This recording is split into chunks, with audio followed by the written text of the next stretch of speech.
Welcome back to our channel at Soccer Zone USA. My name is DJ Divany, and in this video, we're showing you how to dress warm when it's really cold.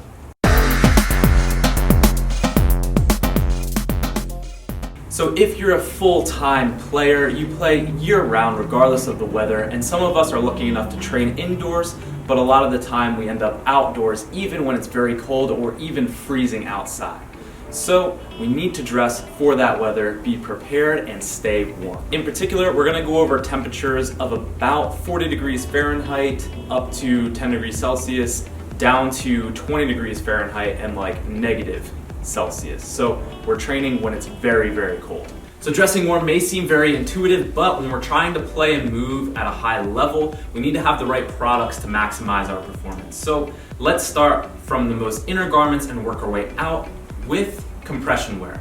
You want to wear compression shorts or long pants and compression wear for your torso to help wick the sweat away from your body. Wicking sweat away from your body will help you stay dry, and that's going to help you feel warmer as you play. Next up is socks. Of course, we want to stay warm, but in particular, we really want our feet to be warm because we're using those feet to manipulate the ball. If we can't feel our feet because they're numb and frozen, we're not going to have a good touch. So let's keep those feet warm by getting the right socks. Now, soccer socks, regular socks are great. They have a thicker material. They're going to help insulate our feet well.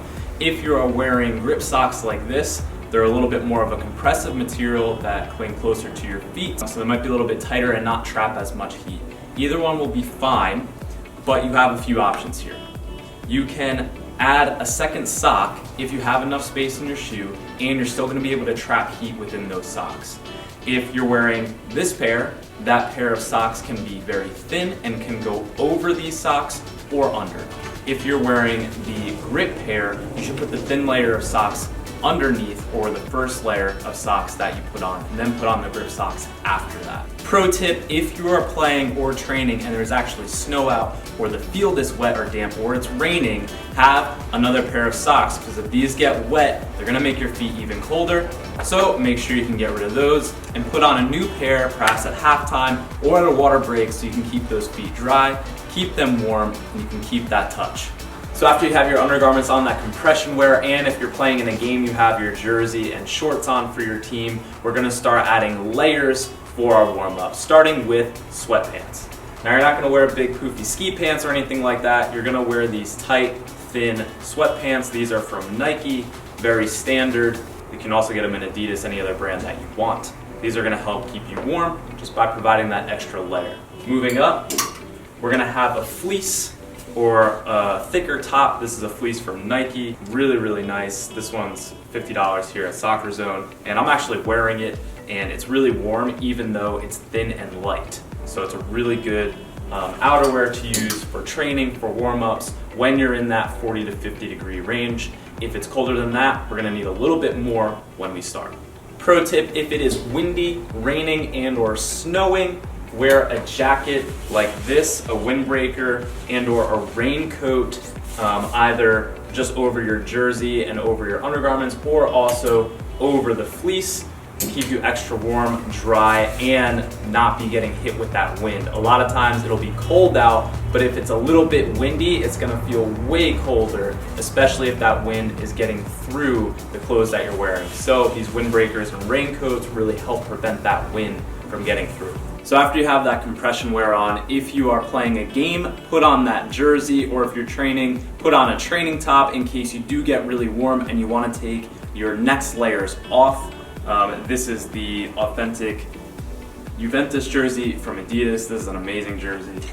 And then obviously you would have your shorts as well. These are black Adidas shorts, super standard.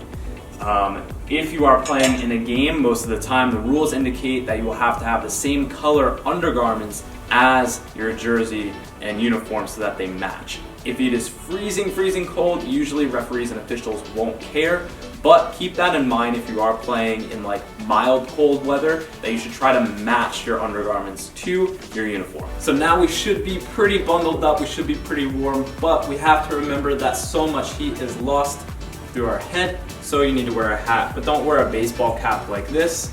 Wear a beanie like one of these, a knit hat, a wool hat, to keep that head warm and trap that heat in. You can also get these with like cool teams, so if you have a favorite team, we have a lot of them. NYCFC here on my right and Barcelona on my left, so make sure you get a hat to keep your head warm. So this is an extra layer that you can have if it is really, really cold, and especially if you are just getting out onto the field, or if you are not in the game or not actively training, you're on the side watching, or you're on the bench. Get a large jacket like this.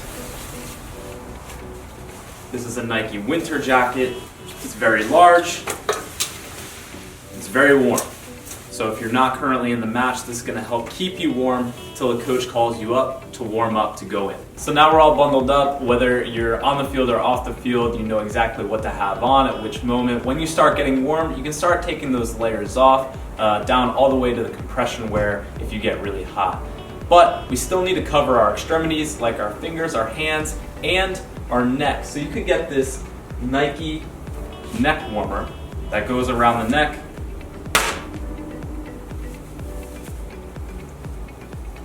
And will keep your neck warm as well.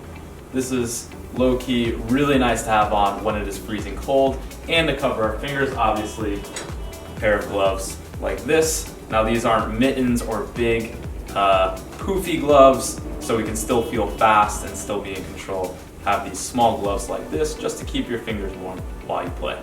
You may also want to think about your footwear. If you're wearing cleats like these are the Nike Mercurial Vapors. They have a fly knit mesh design on the outsole. That means it's very thin and very breathable, which is really nice to have because it makes the shoe lighter. But in the winter, especially if it's windy or if it's wet, all of that's going to go through the shoe directly to your foot, and that's going to make your feet colder. And again, if we have cold or numb feet, we're not going to be able to feel and manipulate the ball. So you may want to switch to more of a leather shoe like the Adidas Copa Sense. This does not have a mesh design, so we're going to lock in more heat that way, and the leather is going to stay a little bit warmer usually than the plastic materials.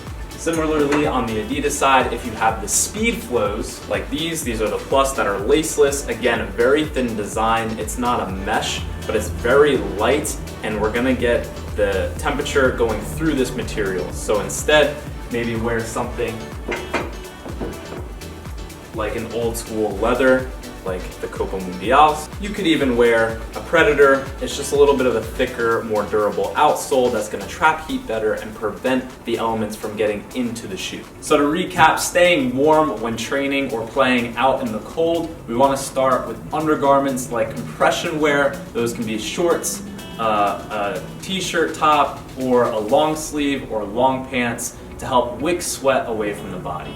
Then we want to have soccer socks on or performance socks. If you'd like a second pair of thin socks to just provide a little bit more layer, or an extra pair of socks that you can change into in case it's snowing or it's wet and raining. Then we have sweatpants and a fleece or a sweatshirt top, something that's going to be a little bit thicker to add layers to our gear.